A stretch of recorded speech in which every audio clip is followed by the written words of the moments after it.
Yo, I wanted to do something a little bit different today, and I wanted to show off how I film my clips, because one or two people have asked in the comments before, and I've always had it in my head that I need to get around and do this at some point.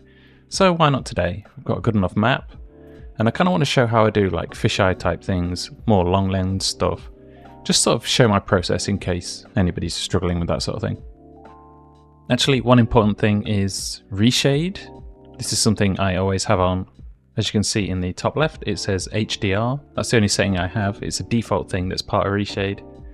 When it comes to installing it, it's the same for any game. You basically download it, pick the game that you want to install it to. The only thing to be aware of is pick DirectX 10, 11 and 12, I think is what it's called. You have a selection of different things. As long as you choose that, it will install, and then from then on, when you open up BMX Streets, it will open up with it, so you don't have to do anything else. It's very simple. You can find tutorials on YouTube about it as well. When it comes to filters as well, I've kept this the same pretty much since the game came out. Realistic high contrast on 40%, and that's basically it. I leave depth of field off unless I'm actually filming something specifically for the most part, and yeah, that's all you need. Last thing, depending on the map, use Guru's BMX Mod. I tend to enable the day-night cycle for most mod maps because it can help make things look better. And this, especially if you're filming something, you want the light to hit a specific object to make it look better. This is pretty useful.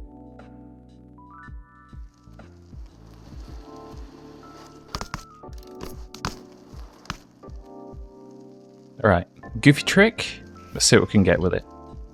So the first thing I do is just run through it, see what it actually looks like. I'm aware it is a bit of a goofy trick, but this will be a good demonstration of the fisheye. Okay, so the trick's mostly clean. I have the fisheye set to 100. You can set it to whatever you want, really. Overdoing it makes things look a bit, I don't know, not very good in my mind. The point is to have everything clearly shown throughout. I notice a lot of people, either they have the camera zooming too much or it's moving around really quick and you can't really get a sense of what the object is or what the main point of the trick is. So for me, the point is this weird wall ride that we're doing, so we want to see that. So doing it from this angle as opposed to here, I suppose you can, I don't know. This looks better, right? Because you get to see the leg facing you. And also this bar spin. So we probably want to move down to make sure we see the bar spin as it's happening. So what you can do is add markers to kind of the bits you really want to show off. And then you can kind of add to it from there. One important thing is adding a bit of leeway at the start. Like, I've got the marker right over here, so there's got plenty of time to actually get up to speed.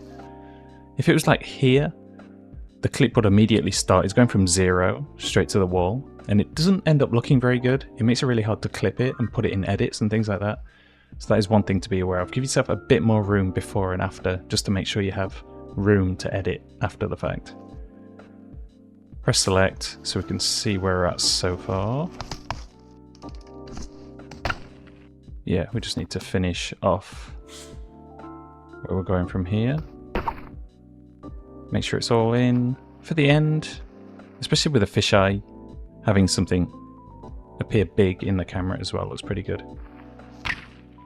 Then after, either have them roll off the screen, or I tend to like go down to look at the floor or something like that, just to keep movement there the whole time. Have a quick look.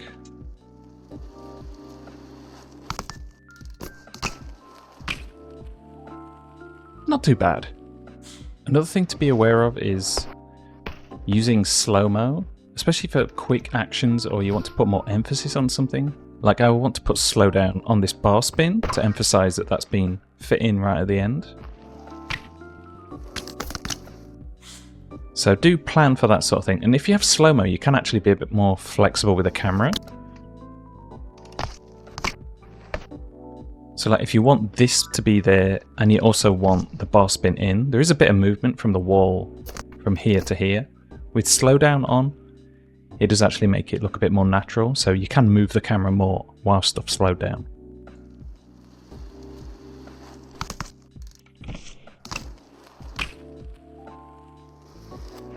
thinking about it, it's very close. So you're just seeing the wall. It is nice to have a bit more context sometimes when you're doing this, like context of the objects around. So especially for this, by moving it down a little bit, it kind of emphasizes the height a bit more, if that makes sense. Because if we do the opposite and it's up here, you don't really have any context of what's around him, right? So it's usually best, especially if you're closer, it really emphasizes like, this is high up. So let's see.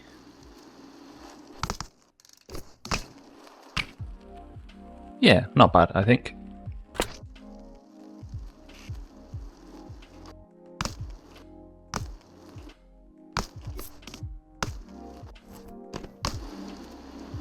Don't ask why I chose like such a hard, annoying trick to film. I could just do something simple, but well, that's not the way for me. Bar spin at the end's a bit high, but I guess we'll take it because it was taking forever to get that third rail ride to work. Anyway, for this one, we kind of want to go the other way, I think, and I want to show off a more long lens kind of shot because you can either do this side on because it's just a very flat, long line. The only problem is the background's a bit boring. Maybe if we go the other way. And if we utilize the depth of field, yeah, having more stuff in the background is nice. Maybe have a few more shadows. As you can see, with that on or off, it does make quite a bit of a difference. So maybe do this as like a side-on shot. So let's try it from this side because you get more of a sense of scale with things in the background moving along. The only problem is these stairs get in the way. So I need to be in front of that but still show everything off. And also you need to emphasize the fact that he's changing rails. And maybe try filming this with a fisheye as well, and then you can kind of see for yourself which looks better. That's maybe the better option. I was going to try and go a bit more long lens with it, but maybe best to be a bit tighter in this case.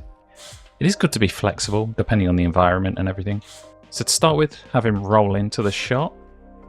So have it moving already, speed it up a bit so he starts coming into the shot.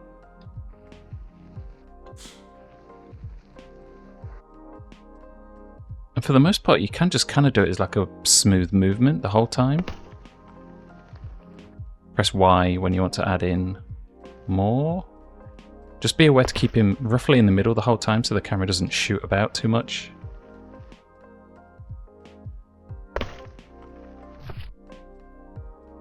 He's going to bar spin here, so maybe look up a little bit. It is very close. We'll see what happens. Maybe lower to go with the landing as well. Then have him whip out of screen, maybe? Yeah.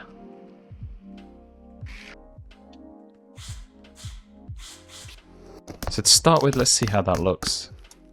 The best thing to do is to just watch it through once, get a sense of what's wrong, then adjust from there. Getting the base down is kind of important. The bar spin at the end is far too close, I think. We need to go more... Yeah, I need more of this in the shot. Also, maybe to emphasize the going backwards and forwards, kind of move the camera forward for this part. So the middle rail, the camera moves forward a bit, then it comes back out. This bit's a bit off.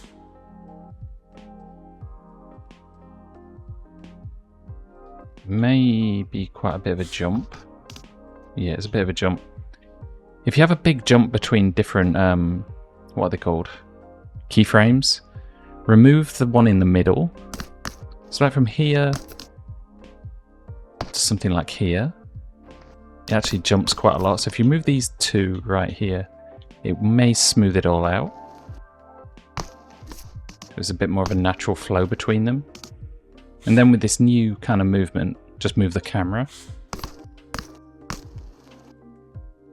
So you've kind of got this more natural flow between this keyframe and this keyframe, and then you just adjust the angle with the right stick as you go along to make sure it's still in the shot. Let's see if this is any better.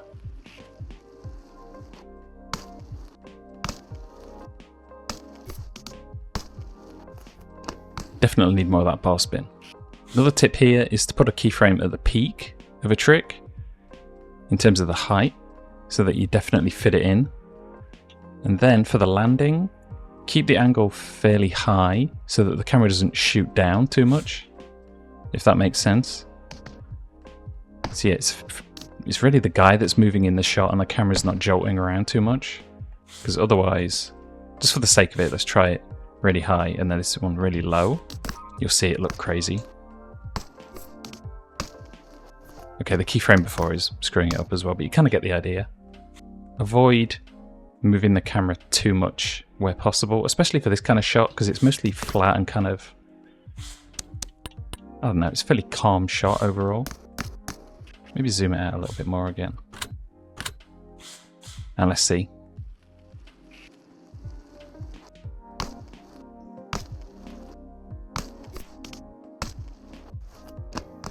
Definitely better than before. You just stay in the shot a bit at the end, but I can't really help that because of the angle. So let's go back to these again and maybe push the camera back a little bit more to kind of help keep the scale somewhat similar. You kind of zoomed in a bit too much before. And then maybe from here we could move forward again to kind of try a little bit to keep him out of shot, like this. Okay, last time.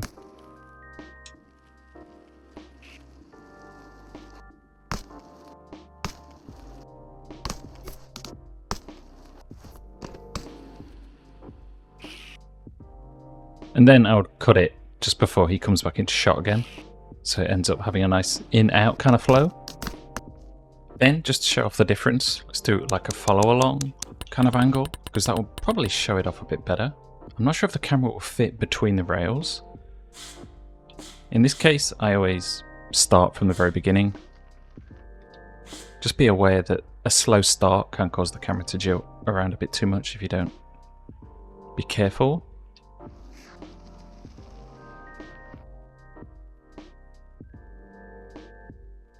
So for the most part, I kind of want to keep context of what's going to happen. So you want these rails in shot. If you do it too much like this, you don't really know what's going to happen until it happens. There's no kind of expectation or anything.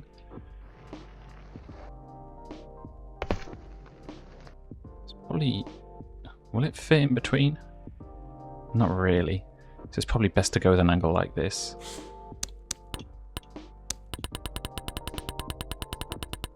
And this may emphasize the gap a little better.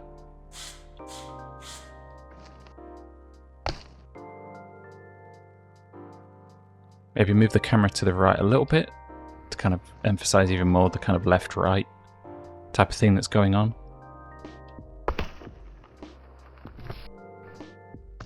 Then with these sort of shots, it's nice to go lower, I think, for the landing. And again, then whip out of the shot. Do my traditional look at the ground. You can look at the sky, do whatever, have your own style, whatever works. Then we'll see how this looks.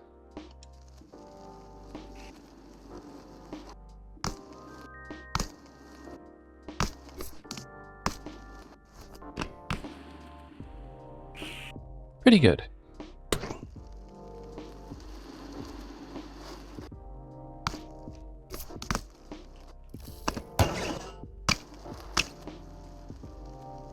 Okay, that was a really weird one, but it may be a good chance to show off some more long lens stuff. So for this one, I kind of just want to do the camera moving in like a fixed angle the whole time. Maybe just turning a little bit to show off the trick.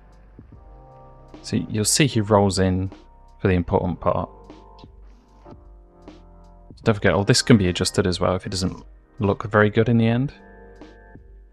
So this is a pretty nice little shot here. Actually, maybe start having the camera turning because you'll be going back down again. Also raise up. I want to raise this one up as well.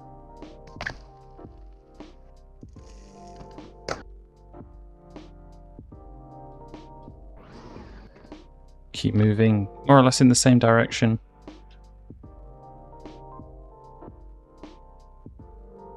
Get a lot of depth with this angle, I think. We'll see how it looks for now. We actually need a bit more of a build-up, I think. So you get a good view of the object before anything happens. Okay, it's sped up a little bit. One thing for these shots, keeping them kind of consistent, is finding those weird speed ups that happen. So like between here and here, there's a sudden change in speed. So remove this middle keyframe and it will kind of flatten it out a bit. So hopefully we'll see that look a little bit better now. It feels pretty consistent, right? There's maybe a little bit in the middle where the speed changes. Maybe not. Maybe you have a bit more of a shallow shift with the camera. You know what? I think that will do.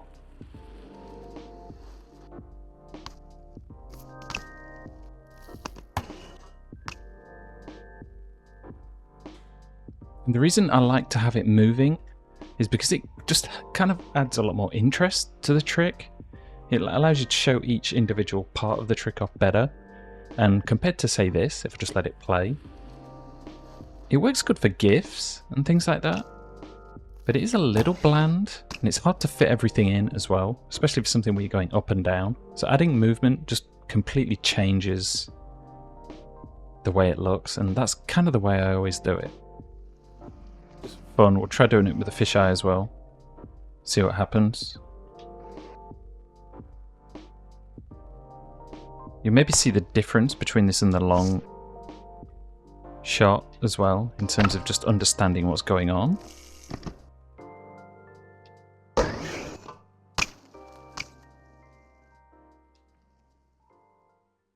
Maybe go out of shot because there's just a load of open space here, which isn't very interesting.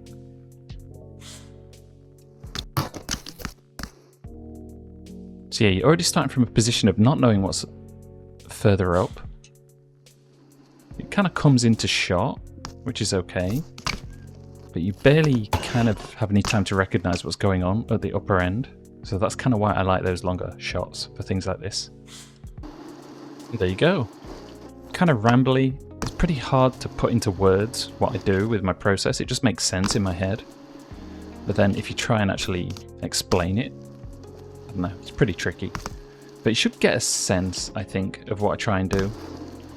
Or at least understand some of the things that I try and pay attention to show off the tricks as well as possible. The other thing is just making sure your trick is as clean as you can get it, because you will see the trick a million times and understand the process. But from somebody watching the trick, they only see it once, and their whole opinion of it is judged based on that one view. So presenting it the best way possible is kind of best for you and the viewer. So it's something to keep in mind, I think. But yeah.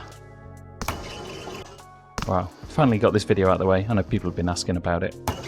Is there anything else people want to see? I know people want to ask about how to install mods, but JustJamie did that already. And I think that video does a pretty good job. That's how I got all my mods working, so definitely check that out. It's in the description. Link to this map will be in the description. It'll also be in the mod map roundup because, well, look at it. It's an incredible looking map. It's actually got a ton of unique little things everywhere as well, so it's definitely one I need to spend a bit more time on.